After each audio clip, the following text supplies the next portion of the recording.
Разрешихме конфликтогените от позицията на възрастен, от позицията на дете, а сега преминаваме към нова тема. Ако я разберете, животът ви ще се промени драстично, защото поведението ви ще стане привлекателно и много красиво. Тогава ще разберете какво е да уважаваш другия, но в същото време да уважаваш и себе си.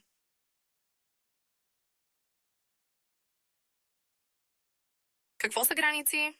Как да не нарушаваме чуждите граници, но и да не губим своите. И така, границите на АЗА или личните граници са изследвани от много изтъкнати световно известни психолози. Понякога се говори за стъпване на границите. И така, ние си представяме, че конфликтогените от позицията на родител са грубо нападение на границата, на кръга на другия човек. А от позицията на дете, това също е нападение, но невинно. И все пак обидно и отблъскващо. Човекът е стъпил в твоя кръг, но в същото време се държи като дете. Преструва се, че мисли, че ти е угодил с това. Виждате ли конфликтните тригери? Могат да бъдат ваши собствени. Т.е. вие да стъпвате в чужд кръг. Могат да бъдат и когато друг човек стъпи на вашата граница. Ако искате да се научите да не отблъсквате, а само да привличате хората, да ги карате да се влюбват във вас, тогава важно правило е да поправяте само своите конфликтогени. Представете си колко е лесно. А на чуждите просто трябва да реагирате правилно, това е всичко. Не можете да поправяте чужди грешки, ако самият човек не се е обърнал към вас за помощ, в това, както вие сега към мен. Кога друг човек ви кара да се чувствате некомфортно? Когато ви дава негативна, непоискана оценка от позицията на родител. Или, от позицията на дете, ви засипва с ненужни комплименти. Ласкае ви, вярвайки, че ще му повярвате на ласкателствата. Натрапва ви непоискани съвети от позицията на родител. Или, от позицията на дете, ви моли за безкрайни глупави съвети и ви губи времето. Човек стъпва на границата ви, когато ви казва какво да правите от позицията на родител. Или от позицията на дете намеква, хленчи, че иска да му готвите. Иска да му приготвите първо, второ, трето десерт, но го прави с намеци. Нека да се спрем по-подробно тук, защото вие наистина дължите нещо на човек, когато го дължите по закон, по договор и по съвест. Дължите го на непълнолетните си деца, дължите го на възрастните си родители. Дължите го на съпруга си да готвите и чистите, ако той ви осигурява финансово.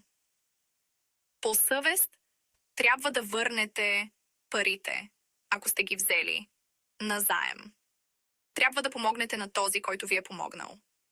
Дължите на себе си, да изградите самочувствие, да развиете по-силни взаимоотношения с другите хора, да давате на всички тези хора топлина и да им помагате, но не и за сметка на вашия живот. Ако някой се облича както не му отговаря на възрастта, изглежда по начин, който е неприятен за вас. Нека да разгледаме и тук по-подробно, защото хората често казват, че както искат, така ще изглеждат. Нека, за да усетим този конфликт, както винаги, да преувеличим с пример. Нека си представим, че 90 годишен мъж по прашки се разхожда по улицата. Нека дори да игнорираме факта, че това е нарушение на обществения ред. Това, което трябва да направите сега, е да се запитате как ви кара да се чувствате това. Да кажем, че той вярва, че сам решава как да се облича, но видът му предизвиква неприятни чувства у всички минувачи на улицата, което означава, че е грубо нападение над границите на всички тези хора, които се разхождат наблизо, защото те са принудени да го гледат и не им е приятно. В нашето общество има норми. Може би след 10 години нормите ще се променят и ще стане нещо обичайно да се разхождаш като този мъж. Но тогава това не би шокирало никого, но днес шокира и днес е неприятно. И така, всяко нарушаване на стандартите в обществото е отблъскващо. А както си спомняме с вас, нотките и намеците за конфликт, в случая нотките и намеците за нарушаване на обществените стандарти, са леко отблъскващи, но това ви пречи да влюбите. Пречи ви да се сближите с хората. Спомняме си, че ние с вас не поправяме чужди грешки. Защо започнахме с чуждите конфликтогени? За да усетите, че всеки конфликтоген е неприятен. Надявам се, че го усетихте сега, докато ги изброявах. Всеки конфликтоген е негативен и отблъскващ. Сега нека да разгледаме вашите лични конфликтогени, които трябва да бъдат коригирани. Тези, които трябва да бъдат премахнати. Ето вашият крак е на чужда граница, на чужд кръг.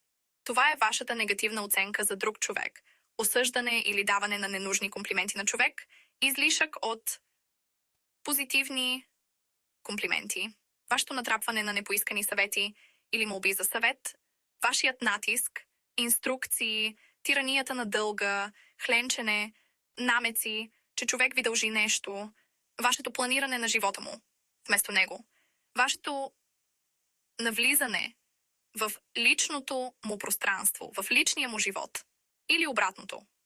Разказване на вашите лични интимни истории, които са му неприятни.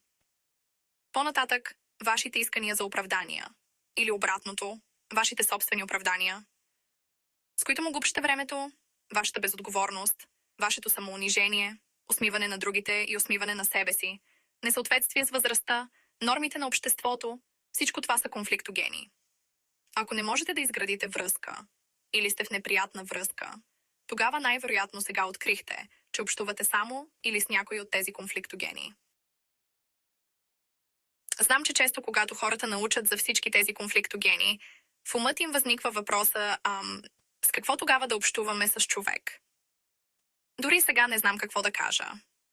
Но си спомняте, че всички конфликтогени са негативни и карат човек да се чувства неприятно. Всички те идват от неуважение към него и неуважение към себе си. Така че в такъв случай си задайте контравъпрос. Аз нищо друго, освен неприятен ли съм? Нищо ли не мога да кажа на хората? Не мога ли просто да проведа топъл и мил разговор? Какво да правим с всички конфликтогени, за да се влюбят хората в нас?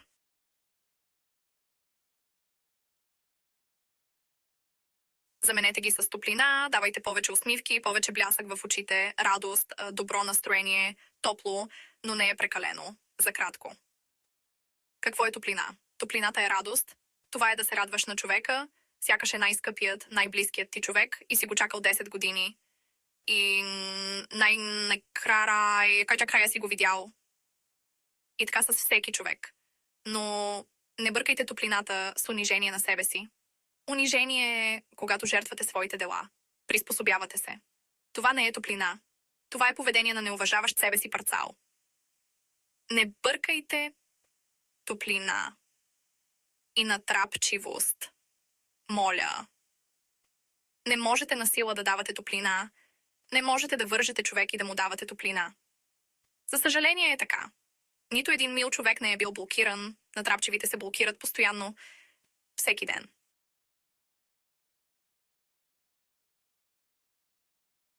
Човек, който уважава своите и чуждите граници, предизвиква уважение в другите хора. Уважението към вас изчезва, когато не почитате, не уважавате нито своите, нито чуждите граници.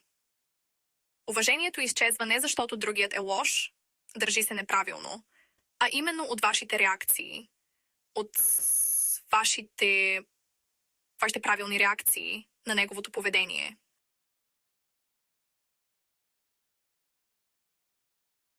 Как да реагираме правилно на чуждите конфликти е интересна тема.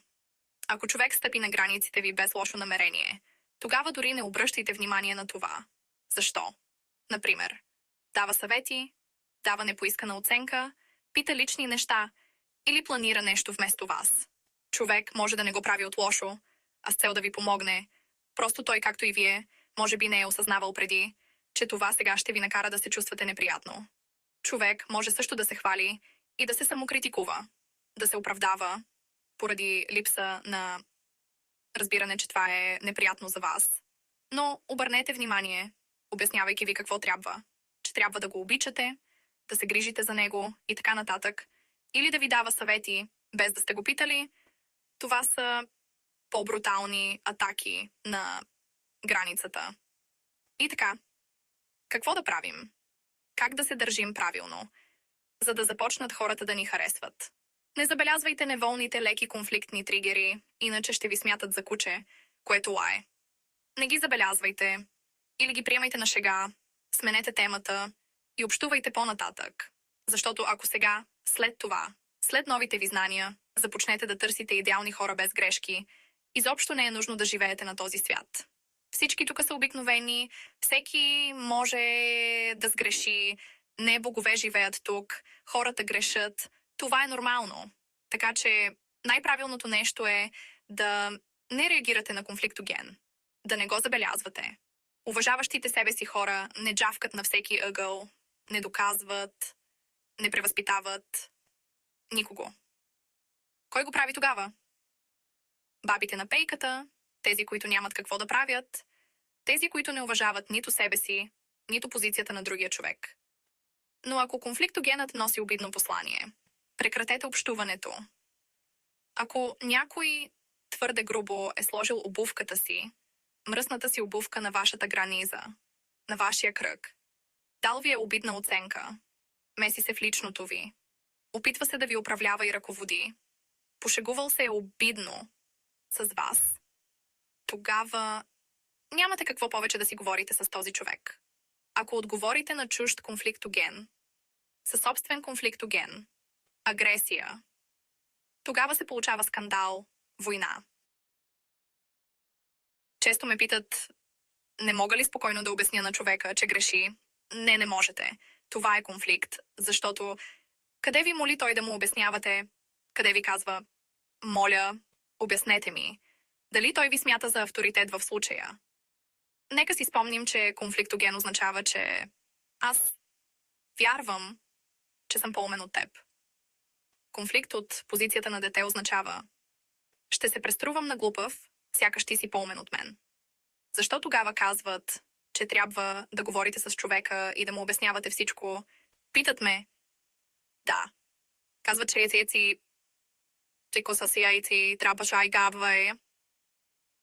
Трябва да се държите така в добри отношения, с взаимна любов, където вторият партньор е отворен към вас, а не там, където е затръшнал вратата. Където не иска да знае вашето мнение.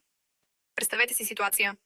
Вашият съсед, който не ви е интересен в любовно отношение, нашият любим съсед, реши да ви обясни, че го обичате погрешно. Криете се от него, няма да го обичате. И идва на гости у вас и казва, знаеш ли, аз си помислих и стигнах до извода, че ти ме обичаш погрешно.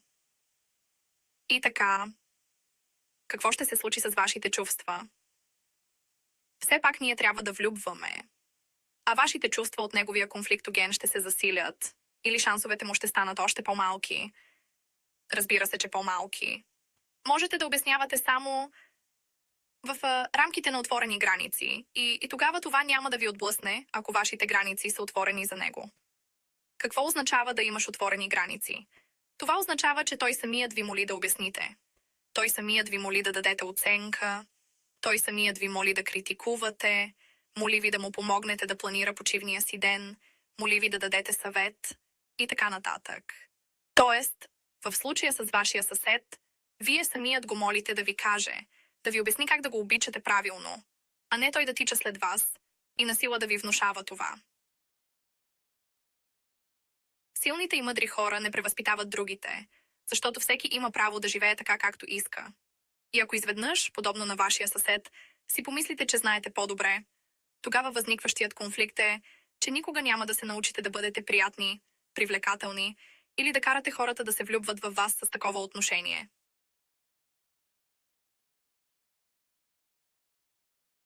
Питат ме още такъв въпрос. Ако хората не са богове и на другите трябва да се прощават леки конфликтогени, тогава защо аз да не мога да си позволя поне малко конфликтогени в общуването? Можете. Но бъдете готови, че другите хора може да загубят желание да общуват с вас, дори след лек, миниатюрен конфликтоген. Искате ли да ви се влюбват или целта ви е да продължите да общувате така, както общувате? Ако искате първото, ако искате да се научите да привличате, премахнете всички отблъскващи моменти. И така, как общува възрастният? От позицията на родител, ние подредихме конфликтогените. От позицията на дете ги подредихме и си спомняме, че именно от позицията на възрастен можете да влюбите някого. Може да започнете да привличате и да градите взаимна любов. Възрастните общуват с уважение към себе си и с уважение към партньора си.